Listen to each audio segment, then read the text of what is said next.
How's it going, guys? It's Mr. Lo4f, and today I'm going to go and do this contract called Restoring the Water Tower 3.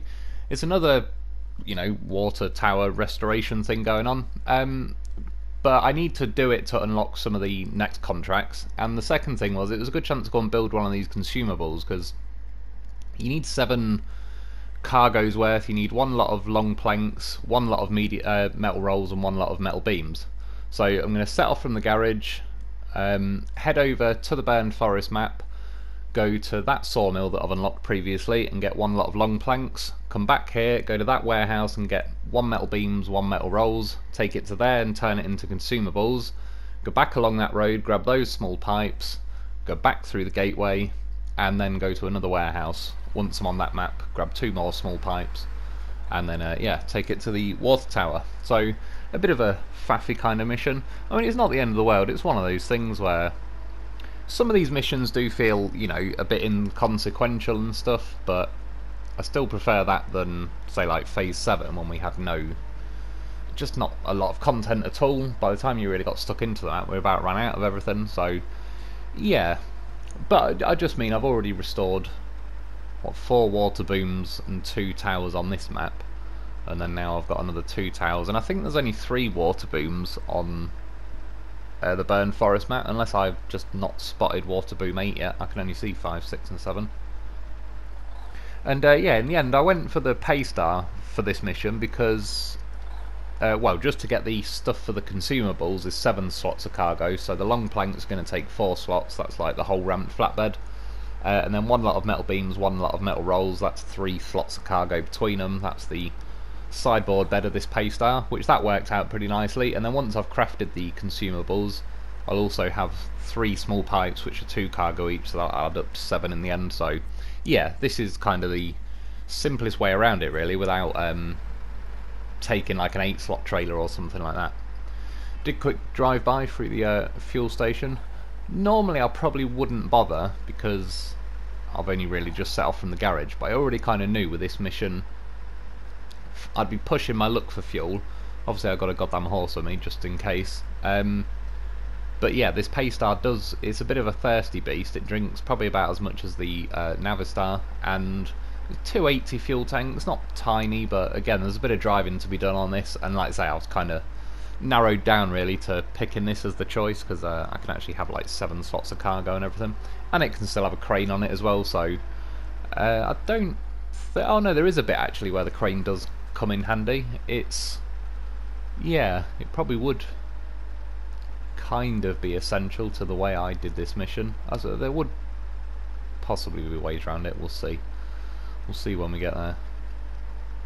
And I actually got blue screened as well on this bloody game again tonight. Thankfully only once, but still once too many. And I think now this drive to the gateway is probably the 2nd go.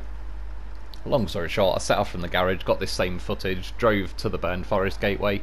I saved the footage because I'm already a little bit wary now of this thing blue screening. For some reason, it seems on this playthrough, it likes to do it more when I travel through the gateway to burned forest. It's not really just randomly crashing like the my mod playthrough is. But yeah, I got this footage, got to the gateway, travelled to burned forest and it blue screened, loaded it back up and it loaded me up at the garage again, so pretty much had to do the run over again. Now at that point I just passed that warehouse that I'm going to go back to later and get metal beams and metal rolls. I think in the end this is probably the best way. You could go to that garage warehouse now and grab metal beams, metal rolls, and then you won't have to nip back in there a bit later, but I think in theory you're taking cargo like a lot further than it's only really going to save you sort of, yeah, just nip into that warehouse with the long logs really. There's a trailer with some small pipes in, which ends up coming in handy later. I mean, there's a few different ways you can do this mission. So like once you've got the consumable part of this is probably pretty linear. Although I have saved, somebody actually asked me, funnily enough, the other week I did a mission where I went and grabbed metal beams and metal rolls from one of those warehouses, like in the middle of the burnt section, and they asked me, like, why didn't I grab the metal beams from that warehouse when I was using that one as well, and I went past it. And that was the reason why, is because I left it there for a consumable later on. Yeah, once I've gone through that gateway, just kind of a quick shortcut through the quickest way to the sawmill, really. And then I wanted to see if there was like... There's theoretically a little road looping around the sawmill, but for some annoying reason they've piled like some logs and stuff in the way right at the end, so it only makes it awkward, because especially the fact that you can go to that sawmill and get long planks, so you're gonna, you know, have pretty long truck setups. And yeah, trying to do a U-turn in that sawmill is just a bit of a pain, whereas at least if it just moved this tower and logs thing they've put in the way, if that wasn't there, you could just do like a lap, and it'd make it a lot easier. Yeah, this cut through, it looks a little bit rough along here. I mean, it is a little bit, I suppose. But I think as far as the crow flies, it's kind of the shortest way.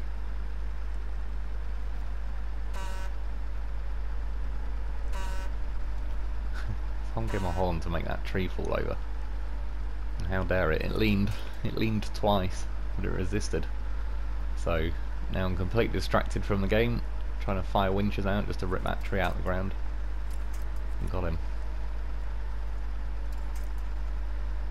And we're back. It was a close one. We had to abort the whole mission.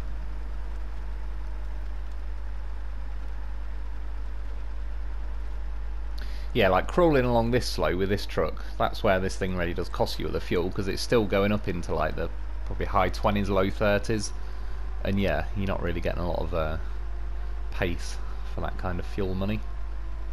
I ended up, because I already had this Paystar built on the map, I used it in a previous mission. I recovered it to the garage and I changed the gearbox to a high range gearbox, and I also put the mud tyres on, and I don't know, didn't really feel too amazing to me. Yeah, that's where like it'd be nice if you could cut through, because I'm already facing the right way. I gave it a little go. It's maybe you could kind of like winch to the trees, but you'd probably end up smashing your suspension on those logs and all sorts. So I called it a day really before I wasted too much fuel. I did do a little edit there, but probably, I don't know, 15 seconds or something I was messing around there. And yeah, I've already got a truck from the previous mission where I unlocked this sawmill. Already put some long logs on there. I wasn't looking, I was staring at the loaf. He caught my eye. Went smashing off into the fence. Yeah, you can see though, obviously you get the long planks from here, or whatever, medium planks, wooden planks. But yeah, the yard's just a little bit of a squeeze really. Whereas if you could actually just loop back round the sawmill, it'd make a lot more sense.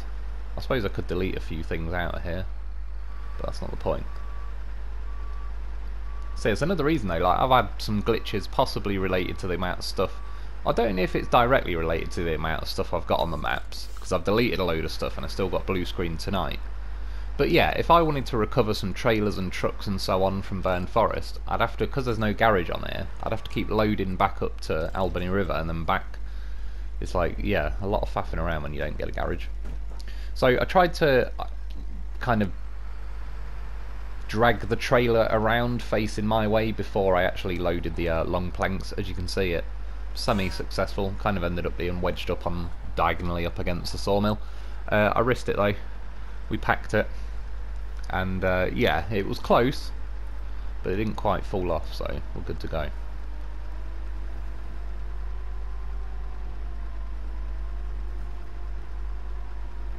And yeah, I'm not sure whose idea it was with this phase to be doing like 7 lots of cargo for consumables. It just feels like a bit overkill. Well, I suppose it wouldn't really make much difference, even if they did like, say, 1 wooden planks, 1 metal beam, 1 metal roll. You'd still have to end up really heading over to this sawmill anyway. Yeah, followed like the more normal road out of there, just to save doubling back on myself really. Again, in theory, if I could have squeezed through that gap, that's what she said, I could have doubled back the way I thought I drove into the sawmill. And it's funny as well, because like at the minute, even though I'm aware I don't want to be using too much fuel, obviously at the minute I'm just kind of going normal with it, but a little bit later on fuel becomes a little bit scarce. You suddenly realise like how many little things you did 10 minutes prior that might have wasted an extra 5 litres here and there. Like those 15 seconds or whatever wasted trying to see if I can squeeze through to the sawmill, that could have ended up risking the whole mission. As I went flying down that hill, got a nice bit of speed, smashed into like an anti-terrorist barricade. Felt that one a bit, and it obviously ate all my speed as well. This Paystar, it feels a little bit, I don't know. I'm sure it, again, I mean, multiple people said it, it's not just me, but yeah, they do seem to be making trucks weaker each phase, only by like a little bit, like a couple of percent, so it's almost hard to definitively call it. Because like I say, if you did like a various lap or something, you can sort of vary in like how many seconds it takes anyway, so it's hard to tell when they've just tweaked it a few percent, but I don't know, this Paystar just, particularly when I was fully loaded with cargo and all the rest of it, it felt like it was not too keen on firing up in high gear. Whereas I'm pretty sure this has got a pretty decent engine in it. I'm back on Wisconsin. Yeah, it used to feel like, I don't know, just everything felt like it had a little extra boost going onto it. And I said it before, it almost feels like, not that I would know this, but it kind of makes sense. If this phase was really high like elevation, so you were sort of less oxygen in the atmosphere, if they were doing it that way and making it like the engines are sort of almost being quite asthmatic and struggling for enough air to run and everything, it, yeah, just feels like a slightly toned down version. So when I got to this point, what I was basically going to do was just unload the loaf, get my metal beams and metal rolls, do my kind of mission, and then come back here and collect him. But started looking around with the camera, I was like, I reckon if I reverse, I could bump his rear wheels up, they'll get onto the wood, and then yeah, I'll climb up on that, and that is exactly what I did. See, this is just one of many reasons to get yourself a loaf. Might do a lot of unnecessary things with him, but what I like is that for some reason he always seems to pull them off. Every time you think, oh, I wonder if I could do this, you can. There's the magic of the loaf. Now what I should have done though, that just objectively probably would have helped with fuel, I've packed the loaf onto the long planks. I should have just disconnected the trailer there really. At this point I was actually curious at the time to see if I could drive through here, loop round to this warehouse, etc. without the ramped flatbed tipping, because obviously now I'm making it more tippy with a loaf there, although again he's weightless unless he needs to be. But yeah, objectively speaking, it probably would have helped save a little bit of fuel if I just disconnected the trailer, just drove the Paystar here, collected the metal beams and metal rolls, and then just gone back to the main road and clipped the trailer back onto my truck. And yeah, that's what I felt. I kind of mentioned it in a bit of a hurry earlier. Yeah, a mission I did the other week, I went and got the metal beams or metal rolls from, yeah, one of the burned warehouses, kind of in the burned section of this map.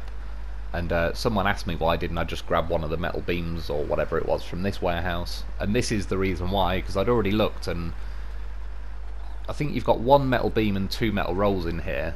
You need obviously one of each to build a consumable, and I kind of realised at some point I'm going to go and have to build a consumable, so it just meant now I could grab both these materials from here, and otherwise now I'd have to go on an extra mission kind of over to the rail yard probably and just get them that way. So yeah, it was actually a rare bit of like forward planning with me with this game.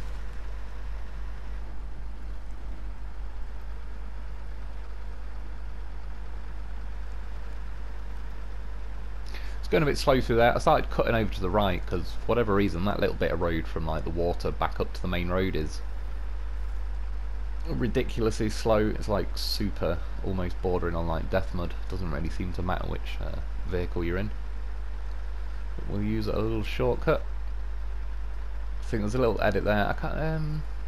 There was a reason why. I can't remember now. Did it blue screen or something again? I don't know. God knows. Anyway, same footage. I just, yeah, like I say, I end up having a few to pick from. This is one of the few bits of road you can actually usually get up into 7th or 8th gear. Drop the hammer a little bit.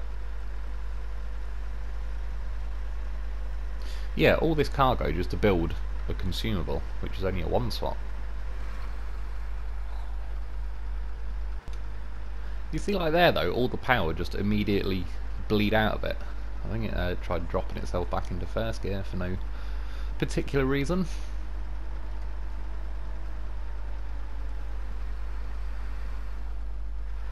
Phoenix all nicely parked up. I nearly removed it off the map, but couldn't help myself. Had to leave him on the Lo4f here. See, the Lo4f, he was an investigative Lo4f. He went and researched what I need to build a consumable. Yeah, I was trying to get the trailer nice and straight for reasons. Load the beams and rolls into kind of that warehouse thing. Unpack the Lo4f. I hit the wrong button. I unpacked the wood as well. That's what she said. So at this point I don't know. I get it in my head like, yeah, I wonder if I can do that. And then I need to know. Like I said, the Lo4f, goddamn professional, he makes it happen. Yeah, drop the wood off and then go over to the next menu, craft a consumable, go over to the next menu, and then yeah, pretty handy as well because it's 3-slot sideboard thing. The Lo4f and this little consumable fit in there. So then now I'm going to drive back along that road to the Burn Forest Gateway again, which is not too bad though. There wasn't a whole lot of like doubling back on yourself on this mission really. Bit of a lapsed turn and circle on this thing. And then at this point I do like going the normal way around the roundabout, but for fuel saving reasons like sod it, going the short way. Every litre helps. Well, you can see at the minute I'm already down to, what's it, 33, and again this thing drinks like a maniac. At the minute though I've still got my roof rack and I should near enough have like 200 litres of fuel in the Lo4f. It might have 1 or 2 litres less because I've been jumping the Lo4f back and forth, so I've probably used a couple of litres. But yeah, this is where you just start to notice it more now and it's like every little tweak you can do to your steering or whatever. It's kind of funny how frivolous you are, or I am anyway, with fuel every like up until. Although again, taking a Lo4f from me everywhere does help me be more frivolous with fuel because it's pretty much every time I run out, I've always got a goddamn horse. It usually gets me across the finish line. Well, usually. By usually I mean always. And yeah, at this point, like, I need 3 small pipes. It's a bit of a pain in the ass. This trailer's got 1 set, and then if I go through this way, through the gateway to Burn Forest, there's a warehouse that's got 2 small pipes. Or I'd have to kind of cut across to the rail station, collect 3 small pipes from there, and then go through the other gateway, and then it's a longer mission from there to the water tower. So what I decided to do, obviously this trailer, yeah, at this point, well, it's in the trailer, it's packed in, so for a start you're going to have to tip the trailer to get it to unpack the cargo so you can actually have it. There's no point, I can't really think of a setup, one that would make much sense that you could run where it'd be worth kind of towing that trailer behind you. There's no point in cutting my 4-slot trailer loose to tow that one behind me. And originally I started wearing it like a hat, but then I realised I may as well transfer all the fuel over from Lo4f. And then, yeah, just as I moved the crane, like, the cargo rolled off my head, so I just kind of decided to chuck it in the sideboard in the end.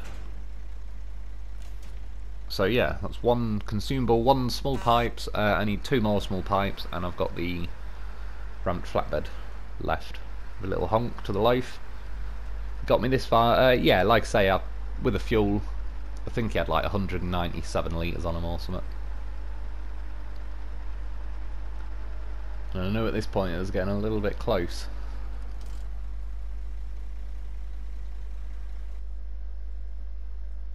See, like little things like with it blue screen, and I just waited there before I transferred through the gateway for the saving thing to happen. So if it does crash, I don't have to like redo a load of mission. Yeah, gonna drive up the main road, loop round to that warehouse which has got the 2 small pipes, and then I'm actually gonna try and do a little bit of a shortcut really through the Sawmill.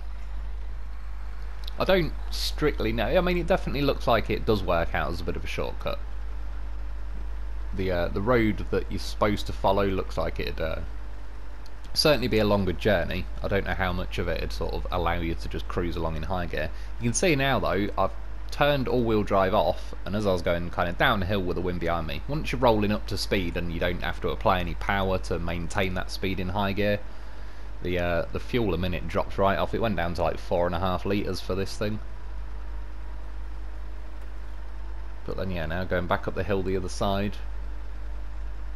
And I suppose it's quite sort of, I've done fuel testing here and there and everywhere before, but like I say, it's a little bit of a difficult one to tell, because you can do the same run twice and get quite sort of different results on a game like this.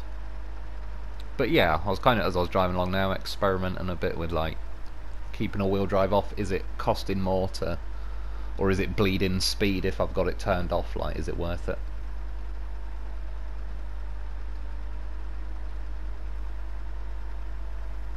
At least there's a bit of highway driving for this one. I'm trying to find a reason to get out the 57X.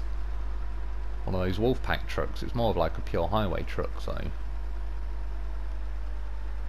A lot of these missions though, there's bits where you can do quite a bit of highway driving, like on this one, but then there's inevitably a bit of off-road going on, and I think that truck won't be too keen on it. Need more of a highway-only mission really going on.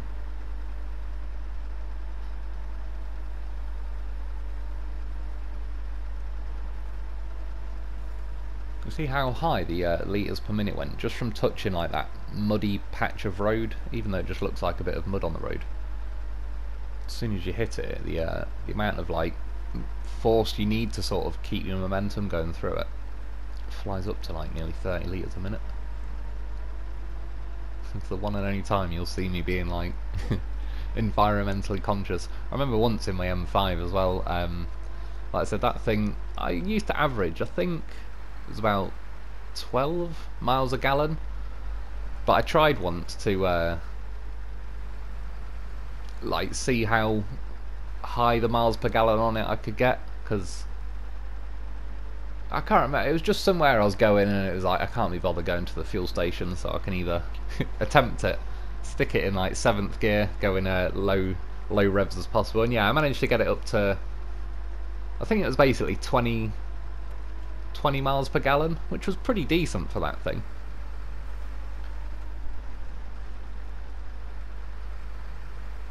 And yeah, moral of the story, the vast majority of the time I really didn't care less how many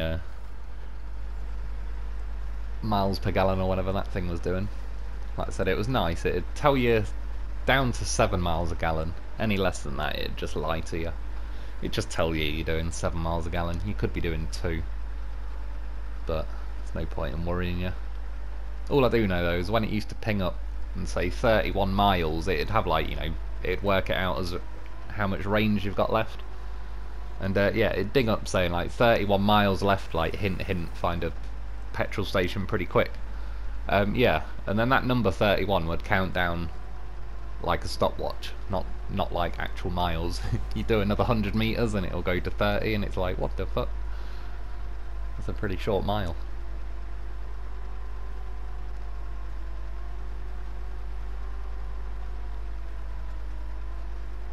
So, made it to this warehouse, about, say, 120 litres of fuel left.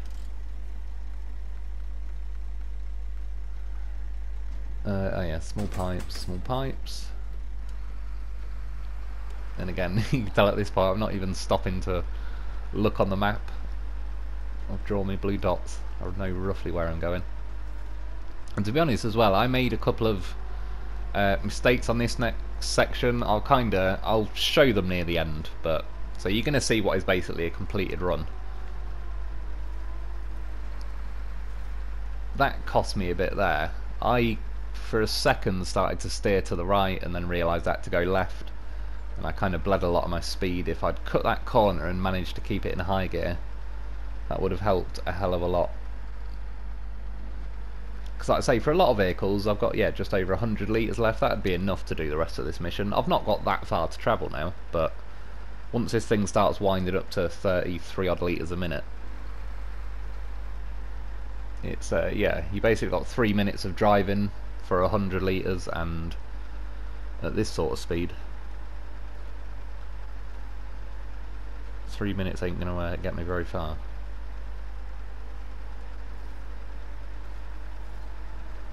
That's why I'm trying to like skirt along the edge of the road, see if it'll let me get a little grip bonus, but it was not having it.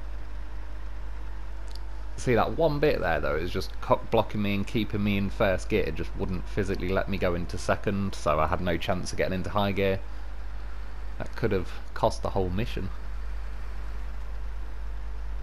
See, we've gone back to all-wheel drive off. Actually seemed at this point, once I got it wound up in high gear, it didn't seem too bad with the all-wheel drive off. It was still keeping like its pace. I think on this sort of terrain it probably didn't make the world of difference though with the fuel.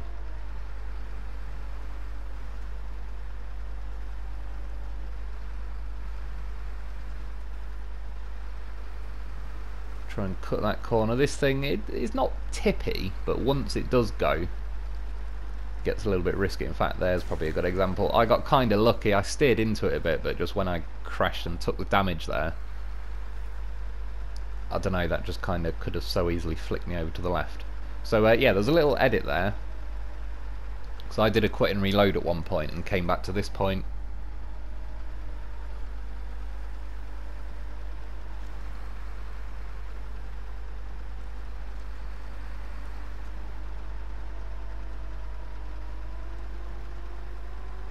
I'm trying to find them racing lines. Back to the all-wheel drive off. Yeah, this is where I think I could have followed the road light instead of just turning where I just turned left if I'd carried straight on, but the actual route itself is like longer, even though it's probably a little bit more, I don't know, tame. Like this was where the gamble was really, to squeeze the gap through these, and then I needed to make this corner, and yeah, preferably, you know, without hanging around, because burning litres a minute. It was close. The trailer got like clipped a little bit on the sort of between the tree and the lamppost, but we got through there. I was pretty happy with that. Back into high gear.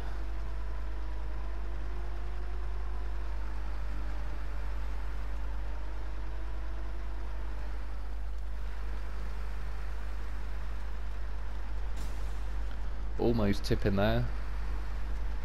Basically what I did the first time when I came down there, I did actually tip there, and at that point I had a choice. I've got a loaf just in the sawmill behind, so I could have flipped the truck. I've got a crane, I could have loaded it all back up, but I could have got some fuel from the loaf, so fuel wise would have been done. It obviously would have been game over as far as getting there on the fuel I've got.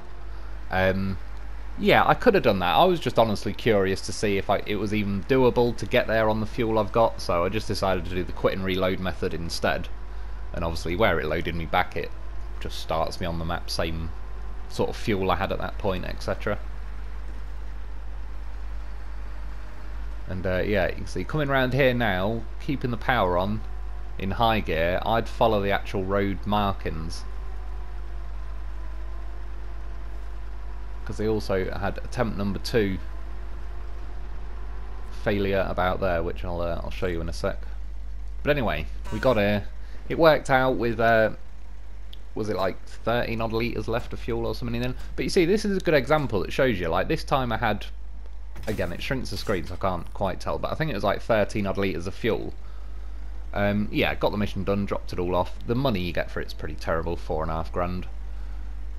It's obviously just a water tower though for unlocking some of the later missions. This was my first attempt. That's where I tipped outside the sawmill, which like I say, I could have brought a loaf over and got myself all fixed up.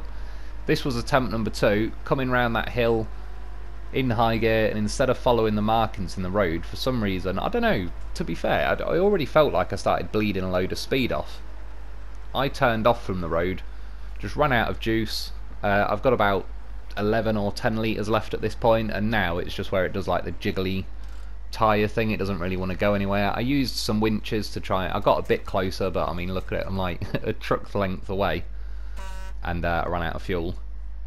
So I did the quit and reload again because I wanted to see, and yeah, with a smoother run I got there with like nearly, you know, a 20 odd litre difference really. But yeah, anyway, that's about it for today though. I hope you enjoyed, I hope it helps. Thanks for watching, thanks to my Patreon members. Get yourself a loaf because he timed it beautifully with the fuel, and I'll be back soon.